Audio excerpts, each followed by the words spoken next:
إلى جهنم وبئس المصير. إلى جهنم وبئس المصير. إلى جهنم وبئس المصير. اخواننا حلفتكم بالله الفيديو ده تشيروا لاكبر عدد ممكن يا اخواننا. احنا ساكتين لمتين، انا ما عارف يا اخواننا كده، بس ساعدونا بالشير يا اخي. قبل اليوم مات مقدم وماتوا جنود، والليله مات عقيد على ما اعتقد كويس، ومننا نحن من ابطال المشتركه ميتين نفرين. ده وين؟ في شمال الوادي. والاعلام المصري بطلع بقول ماتوا في الحدود الجنوبيه، والناس قاعدين يطاردوا في محاربي المخدرات والكلام الفاضي ده. انا ما اعرف حكومتنا ساكته لمتين يا سياده البرهان والقيادات كلكم.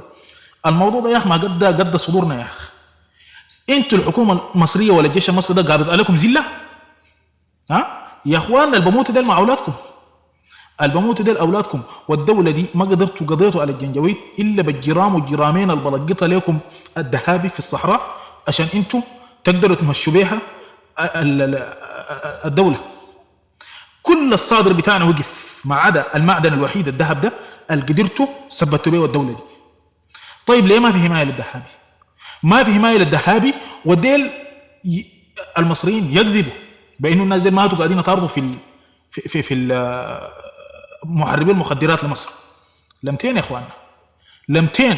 شوفوا ناسكم ديل اقسم بالله الى جهنم وبئس المصير. ديل كلهم شفتوا ناسكم ديل الى جهنم. ما تقول لي ديل ماتوا في الاراضي السودانيه قاعدين يطاردوا في الدهابه السودانيين القاعدين ياكلوا لقمه الحلال. وانا استفزتني عباره، في واحد مصري قال لسوداني قال له نديكم قال كم يوم، نمهلكم كم يوم على اساس انكم تغادروا وتمشوا الاراضي السودانيه، كانه دي اراضي ابوه، دي اراضي سودانيه ويتكلم فيها كده المصري ده. لمتين يعني.